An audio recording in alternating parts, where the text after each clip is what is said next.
અમારો આ સંસ્થાનો 30 વર્ષ 31 વર્ષનો અનુભવ રહ્યો છે કે અમારા સભાસદ ખેડૂતોએ ક્યારેય પણ ખાતર વ્યવસ્થાના મુદ્દે કરવામાં આવેલો ખર્ચ કે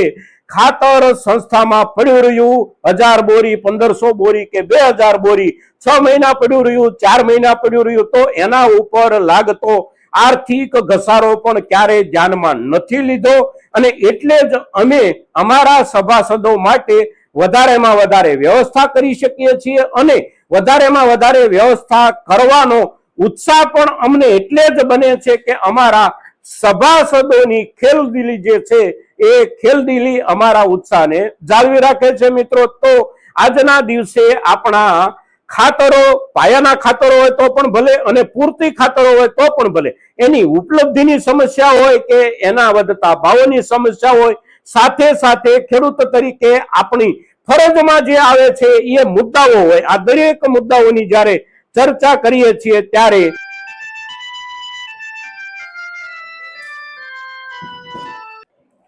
નમસ્કાર ખેડૂત મિત્રો, જય કિસાન જય ભારત। ખેડૂત ભાઈઓ, આજે આપણે જે ચર્ચા કરીએ છીએ એ ચર્ચા એટલે આપણી અત્યારના પાયાના ખાતરની જે જરૂરિયાતો છે એ જરૂરિયાતને લઈને આપણી જે પરેશાનીઓ છે એ પરેશાનીઓ એટલે એક પરેશાની ખાતર આપણને નહીં મળતું હોવાની અથવા તો અપૂરતું મળતું હોવાની અને બીજી સમસ્યા એટલે કેટલાક પાયાના ખાતરોમાં આવેલા ભાવ વધારાની સમસ્યા। હવે અત્યારે આજે ડીએપી ખાતરના મુદ્દા ઉપર આપણે ચર્ચા જે કરીએ છીએ એ એટલા માટે કરીએ છીએ કે આજથી 3 દિવસ પહેલા જ્યારે આપણે એપિસોડ તૈયાર કર્યો ત્યારે ડીએપી ખાતરના ભાવમાં ફેરફાર અંગેની કોઈ વિગતો આપણા પાસે નહોતી અને તેથી એ દિવસના આપણા એપિસોડમાં આપણે ડીએપી ખાતરની ઉપલબ્ધિ અને એના ભાવને લઈને કોઈ ચોક્કસ ચર્ચા નહોતા કરી શક્યા અને એ ચર્ચા જે આપણી બાકી રહી ગઈ હતી એ ચર્ચા આજે આપણે કરીએ છીએ એટલા માટે કે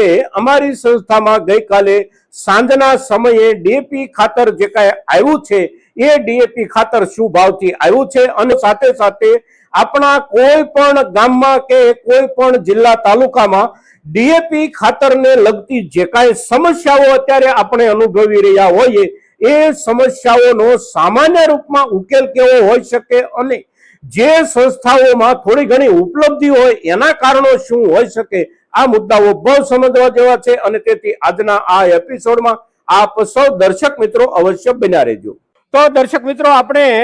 ડીએપી ખાતર અત્યારે જે વેચણી ચાલુ છે અત્યારે એટલે કે આજે તારીખ 15 મે 2026 ના દિવસે જે ડીએપી અત્યારે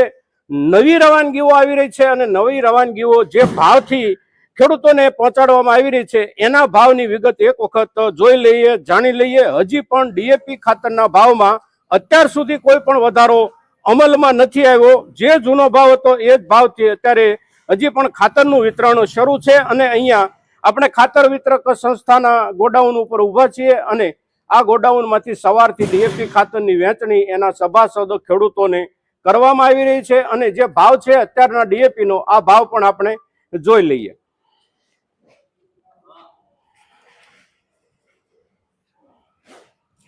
આ આપણા Gujarat State Fertilizer and Chemicals Limited એટલે કે ગુજરાત સરકારની કંપનીનું ખાતર સરદાર ખાતર જેને આપણે બોલીએ છીએ એ ખાતર અને એનો અત્યારનો જે ભાવ છે એ ભાવ હજી 1350 રૂપિયાથી અત્યારે ખેડૂતોને ઉપલબ્ધ છે। પણ ઉપલબ્ધિ જે છે એમાં થોડીક સમસ્યા છે, પૂરતું ખાતર ઉપલબ્ધ નથી। સાથે સાથે જે સંસ્થાઓમાં ખાતર મળી રહ્યું છે અને જે સંસ્થાઓમાં ખાતર નથી મળી રહ્યું આના જે કારણો છે આ કારણો બહુ સમજવા જેવા છે આપણે ખેડૂત તરીકે અને એ કારણો જે છે એ કયા કારણો છે અને એનું નિવારણ કોણ કરી શકે એમ છે એની ચર્ચા પણ આપણે આ વિડીયોના આગળના ભાગમાં હવે કરીએ છીએ। તો દર્શક મિત્રો, ડીએપી ખાતરના અત્યારની રવાનગીના નવા ભાવની વિગતો આપ સૌએ જોઈ લીધી। ડીએપી ખાતરના ભાવમાં અત્યારે હજી પણ કોઈ પણ પ્રકારનો ભાવ વધારો નથી આવ્યો। જૂના ભાવથી એટલે કે 1350 રૂપિયાના ભાવથી ખાતર ખેડૂતો સુધી પહોંચાડવાનો સરકારનો પ્રયાસ હજી શરૂ છે અને આવનારા દિવસોમાં નજીકના દિવસોમાં કદાચ ભાવ વધારો ન પણ આવે। પણ જે સમસ્યા છે અત્યારે એ સમસ્યા એટલે કેટલાક વિસ્તારોમાં ડીએપી ખાતર નથી મળતું, કેટલાક વિસ્તારોમાં ડીએપી ખાતર જે મળી રહ્યું છે એના કારણો શું છે? તો સૌથી પહેલું સમજવા જેવું કારણ એટલે આપણા જેટલા ગામડાઓમાં સેવા સહકારી મંડળીઓ ખાતરનું વ્યવસ્થાપન પોતાના સભ્યો માટે કરતી હોય છે, અને એમાં પણ જે સંસ્થાઓ નિયમિત રીતે દરેક સિઝનમાં, પછી એ ખરીફ સિઝન હોય, રવિ ઋતુ હોય કે ઉનાળાની સિઝનની જરૂરિયાત હોય, પણ ત્રણ સિઝનમાં પોતાના ખેડૂતો માટે નિયમિત ખાતરનું વ્યવસ્થાપન કરતી જે સેવા સહકારી મંડળીઓ હોય છે, આ સેવા સહકારી મંડળીઓને સૌથી પહેલા ખાતરની રવાનગીના સમયે ધ્યાનમાં લેવામાં આવતી હોય છે, અને એનું જે કારણ હોય છે એ કારણ એ છે કે એમના તરફથી ખેડૂતોને ખાતર પહોંચાડવા માટેનો જે ટ્રેક રેકોર્ડ હોય છે એ ટ્રેક રેકોર્ડ ધ્યાનમાં લેવામાં આવતો હોય છે. કેટલીક સેવા સહકારી મંડળીઓ આપણી એવી છે કે એ સેવા સહકારી મંડળીઓ ખાતરનું વ્યવસ્થાપન નથી કરતી, અથવા તો કેટલીક સેવા સહકારી મંડળીઓ કેટલાક સમયે એટલે કે એકાદ સિઝન પૂરતું જ ખાતરનું વ્યવસ્થાપન કરતી હોય છે, અથવા તો કેટલીક સેવા સહકારી મંડળીઓ ક્યારેક ખાતરની જ્યારે વધારે પડતી તંગી ઊભી થાય ત્યારે જ એટલા સમયગાળા પૂરતું ખાતરનું વ્યવસ્થાપન કરવાનો કાર્યક્રમ હાથ ઉપર લેતી હોય. તો એવી સેવા સહકારી મંડળીઓને એકંદર આપણે જોઈએ તો પ્રાથમિકતા નથી મળી શકતી, કારણ કે ખાતરના વિતરણની જે આખી વ્યવસ્થા છે એ વ્યવસ્થાની સાથે નિયમિત રૂપમાં જોડાઈ રહેલી સંસ્થાઓ હોય, એ સંસ્થાઓ અને ખાતરનું મુખ્ય વિતરણનું કામ સંભાળતી સંસ્થાઓ, આ બંનેની વચ્ચે એક કોરસ્પોન્ડન્સ એટલે કે નિયમિત વ્યવહારનો અભાવ હોય છે, અને એ વ્યવહારના અભાવની અસર જ્યારે તંગી હોય છે ત્યારે પડતી હોય છે. સાથે સાથે એક બીજો મુદ્દો એ કે આપણે જે સંસ્થામાં અત્યારે આજના દિવસે ડીએપી ખાતરની વહેંચણીનો જે કાર્યક્રમ જોયો, એ કાર્યક્રમમાં એક બહુ અગત્યની બાબત જે છે એ છે કે આ ડીએપી ખાતર આ સંસ્થામાં જે આવ્યું છે એ ખાતરની સાથે સાથે એપીએસ એમોનિયમ ફોસ્ફેટ સલ્ફેટની થેલીઓ ફરજિયાત આપવામાં આવી છે.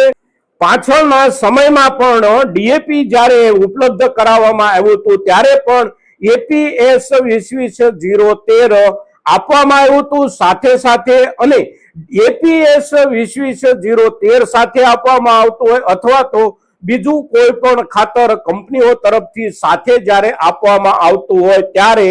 એ ખાતર નહીં લેવા માટે કેટલીક મંડળીઓ ડીએપી કે કોઈ પણ જરૂરી અને તાત્કાલિક જરૂરિયાતના ખાતરો જેમ કે આપણું યુરિયા હોય કે એમોનિયમ સલ્ફેટની ક્યારેક વધારે જરૂરિયાત ઊભી થઈ હોય તો આવા ખાતરો જ્યારે જરૂર હોય ત્યારે એની સાથે આવતા બીજા ખાતરો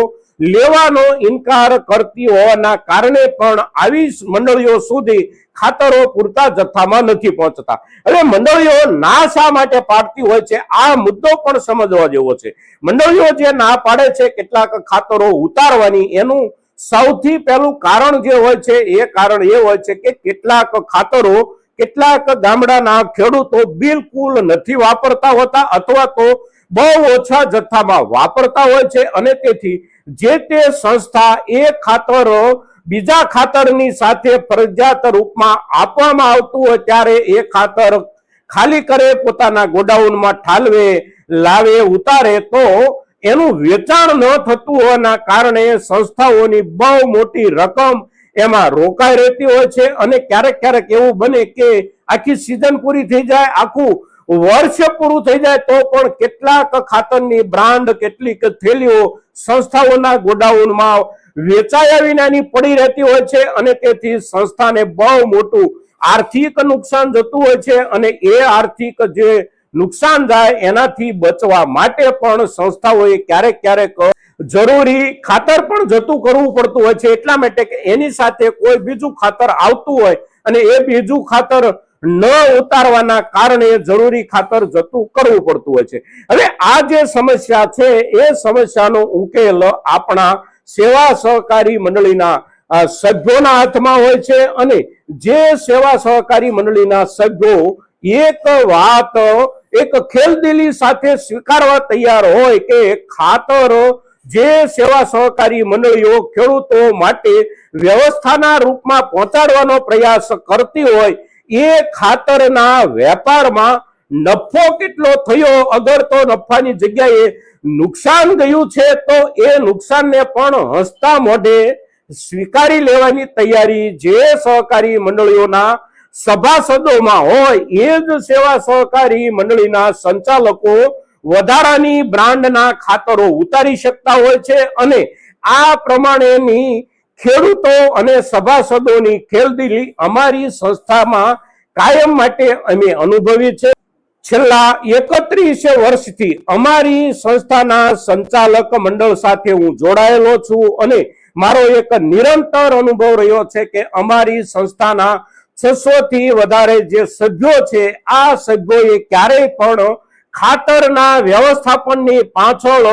સંસ્થાએ નફો કર્યો કે નુકસાન કર્યું એના તરફ નજર નથી નાખી, ક્યારેય આ મુદ્દે સવાલ પણ નથી કર્યો। બસ એક આગ્રહ સભાસદોએ રાખ્યો કે શક્ય હોય તેટલા પ્રમાણમાં સમયસર સભાસદોને જરૂરિયાત હોય એ જરૂરિયાતનું ખાતર ઉપલબ્ધ કરાવો, કારણ કે સેવા સહકારી મંડળીઓ જે કોઈ હોય છે એ સેવા સહકારી મંડળીઓ બિયારણ લાવે, ખાતર લાવે કે દવા લાવે, આનો હેતુ નફાકારકતા એટલે કે વ્યવસાયનો નથી હોતો। હેતુ જે હોય છે એ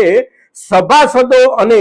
ખેડૂતોની જરૂરિયાત સાચવવાનો હોય છે અને જરૂરિયાત સાચવવાના હેતુથી જ્યારે વ્યવસ્થાપન કરવામાં આવતું હોય ત્યારે કેટલાક વ્યવસ્થાપનમાં નફાની જગ્યાએ નુકસાન પણ જતું હોય છે અને નુકસાન કેવી રીતે જતું હોય એ પણ સમજવા જેવો મુદ્દો છે, કારણ કે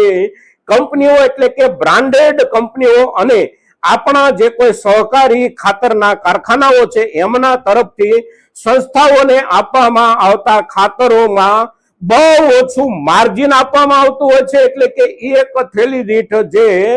વળતર આપવામાં આવતું હોય છે સંસ્થાઓને, આ વળતરનો આંકડો બહુ નાનો હોય છે અને 2 મહિના 3 મહિના 4 મહિના કે કોઈ ખાતર 6-8 મહિના સુધી સંસ્થાના ગોડાઉનમાં પડ્યું રહે તો એના ઉપર માત્ર ને માત્ર વ્યાજ ખાધના હિસાબથી પણ ગણતરી કરવામાં આવે તો નુકસાન જતું હોય છે અને એ જે નુકસાન જતું હોય એ નુકસાનનો આંકડો પણ મોટો થઈ જતો હોય છે। પણ એ નુકસાનના આંકડાને પણ જે સંસ્થાના સભાસદો હસતા મોઢે સ્વીકારી લેવા તૈયાર હોય એ જ સંસ્થાઓ ખાતરની વ્યવસ્થા કરી શકે એવી સ્થિતિ હોય છે અને આપણે ત્યાં જે ખાતરો અત્યારના સમયે ખાસ કરીને પાયાના ખાતરો તરીકે આવતા હોય કે આપણા પૂરતી ખાતરો તરીકે આવતા હોય એમાં ખાતરની થેલી દીઠ સંસ્થાઓને એટલે કે સેવા સહકારી મંડળીઓને માર્જિન કેટલું મળે છે આ આંકડો પણ આપ સૌની સામે એક માહિતીના રૂપમાં આપી દઉં એટલા માટે કે તમને પણ ખેડૂત તરીકે ખ્યાલ આવે કે જે સેવા સહકારી મંડળીઓ ખાતરની વ્યવસ્થા કરે છે એ વ્યવસ્થા કરનારી સેવા સહકારી મંડળીઓ બોજો કેવી રીતે ઉઠાવતી છે। હવે સૌથી પહેલા આપણે ડીએપી ખાતરમાં થેલી દીઠ સેવા સહકારી મંડળીઓને જે માર્જિન એટલે કે વળતર આપવામાં આવે છે એ કેટલું આપવામાં આવે છે એ જોઈએ તો ગુજરાત સ્ટેટ ફર્ટિલાઇઝર તરફથી જે વળતર આપવામાં આવે છે એ વળતર એટલે માત્ર એક થેલી દીઠ 12 રૂપિયા એટલે કે 1350 રૂપિયાનો અત્યારે વેચાણ ભાવ છે, તો સંસ્થાઓએ જે ચૂકવવાના નાણાં છે એ નાણાં એટલે 1338 રૂપિયા ચૂકવવાના હોય છે। માત્ર 12 રૂપિયા વળતર એમાં સંસ્થાઓને આપવામાં આવે છે સ્ટેટ ફર્ટિલાઇઝર તરફથી અને ઇફકો તરફથી જે ડીએપી આપવામાં આવે છે એમાં જે માર્જિનનો આંકડો છે એ માર્જિનનો આંકડો સ્ટેટ ફર્ટિલાઇઝર કરતા થોડો વધારે છે, થોડો વધારે એટલે માત્ર 19 રૂપિયા છે એમાં વળતરનો આંકડો। ત્યાર પછી બીજા ક્રમે આપણે જોઈએ એનપીકે 12-32-16 તો એનપીકે 12-32-16 માં માત્ર એક થેલીએ 20 રૂપિયા માર્જિન આપવામાં આવે છે। એપીએસ માં જે માર્જિન છે એ માર્જિન 46 રૂપિયા છે। મોરસિયા ખાતરમાં જે માર્જિન છે એ માર્જિન 56 રૂપિયા છે અને યુરિયામાં જે માર્જિન છે એ માર્જિન 15 રૂપિયા છે। હવે બે ખાતરો એવા છે કે એમાં થોડું વધારે માર્જિન છે, જેમ કે એપીએસ તો એમાં 46 રૂપિયા માર્જિન છે અને એમોનિયમ સલ્ફેટ એટલે કે મોરસિયું ખાતર તો એમાં 56 રૂપિયા માર્જિન છે। પણ આ બંને ખાતરોમાં જે તકલીફ છે એ તકલીફ પણ સમજવા જેવી છે, કારણ કે